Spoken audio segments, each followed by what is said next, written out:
विश्वास और भक्ति में होती है बड़ी शक्ति। एक छोटी सी बच्ची की कहानी बताने जा रही हूँ, जिसके भक्ति में इतना विश्वास था कि उन्हें राम जी को अपने तीनों भाइयों के साथ अपने भक्त के शादी में आना पड़ा। इस कहानी को सुनने से पहले अगर आप राम भक्त हैं तो मेरे चैनल को सब्सक्राइब करें, कमेंट में जय श्री राम जरूर लिखें और वीडियो अच्छी लगे तो जरूर लाइक करें। अयोध्या के बहुत ही निकट ही पौराणिक नदी कुटिला है, जिसे आज टेढ़ी कहते हैं। उसके तट के निकट ही एक भक्त का परिवार रहता था। उनके घर में एक सरस्वती नाम की बालिका थी। वे लोग नित्य श्री कनक बिहारी जी के दर्शन करने अयोध्या आते थे। सरस्वती जी का कोई सगा भाई नहीं था, केवल एक मौसेरा भाई ही था। वह जब भी श्री रघुनाथ जी का दर्शन करने आती तो उसके मन में यही भाव आता कि सरकार आप ही मेरे भाई हो। उसकी आयु उस समय मात्र 2 वर्ष की थी। रक्षाबंधन के कुछ समय पूर्व उसने सरकार से कहा कि मैं आपको राखी बांधने आऊंगी। उसने सुंदर सी राखी बनाई और रक्षाबंधन पूर्णिमा पर मंदिर लेकर गई।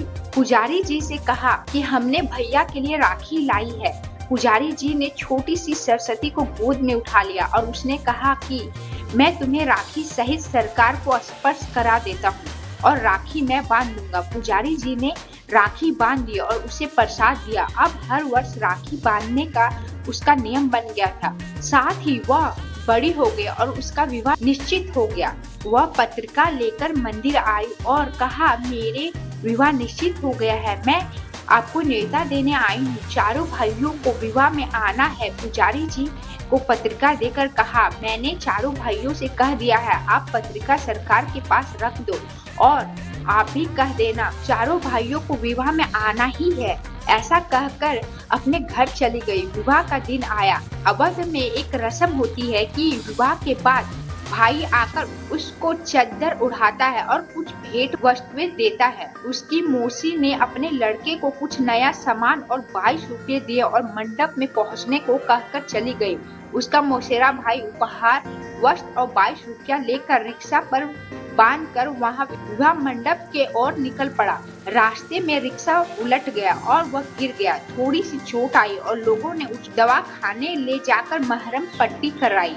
यहाँ सरस्वती जी घूंघट से बार बार मंडप के दरवाजे पर देख रही है और सोच रही कि सरकार अभी तक क्यों नहीं आए हैं। उसको पूरा विश्वास है कि चारों भाई आएंगे। माँ से कह दिया कि आप ध्यान रखना, अयोध्या जी से मेरे भाई आएंगे।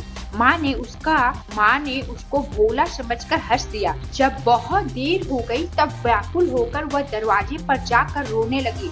दूर दूर के रिश्तेदार आ गए, पर मेरे भाई क्यों नहीं आए हैं? क्या मैं उनकी बहन नहीं हूँ? उसी समय 4 बड़ी मोटर गाड़ियाँ और एक बड़ा ट्रक आते हुए उसने देखा। पहली गाड़ी में उसकी मौसी का लड़का और उसकी पत्नी उतरे। बाकी 3 गाड़ियों में 3 जोड़ियां उतरी।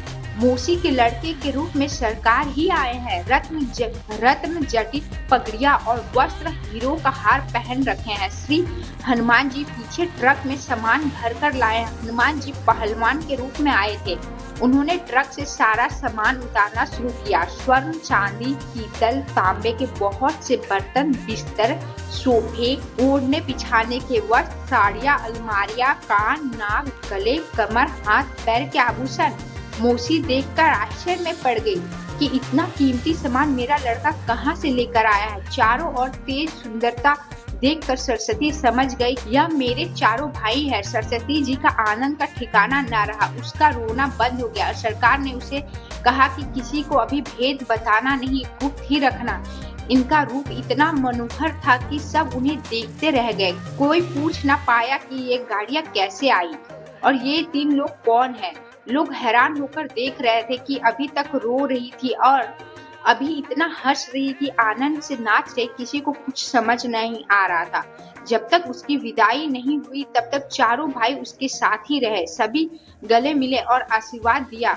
सरस्वती ने कहा जैसे आज शादी में सब संभाल लिया, वैसे जीवन भर मुझे संभालना।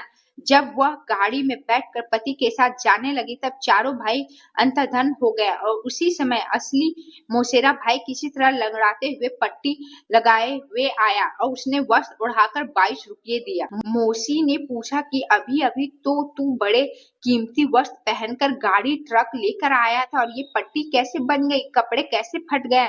उसको तो कुछ समझ नहीं आ रहा था। अंत में सरस्वती से उसकी माता ने एकांत में पूछा कि बेटी सच सच बता कि क्या बात है, ये चारों कौन थे? तब उसने कहा कि माँ, मैंने आपसे कहा था कि ध्यान रखना मेरे भाई अयोध्या से आएंगे। वो श्री रघुनाथ जी और अन्य 3 भाई ही थे। माँ जान गई कि श्री अयोध्या नाथ सरकार ही अपने बहन के प्रेम में बंध कर आए हैं और अपनी बहन को इतने उपहार, आभूषण, वस्त्र दे गए हैं कि नगर में बड़े बड़े सेठ नवाब के पास भी नहीं थे। दोस्तों, इस कहानी से हमें सीख मिलती कि भक्ति और विश्वास में बड़ी शक्ति होती है। आप अपने आराध्य में विश्वास करेंगे तो हर बिगड़ा काम आपका बन जाएगा। ऐसी रोचक जानकारी के लिए प्लीज मेरे चैनल को सब्सक्राइब करें, लाइक करें, कमेंट में जय श्री राम जरूर लिखें।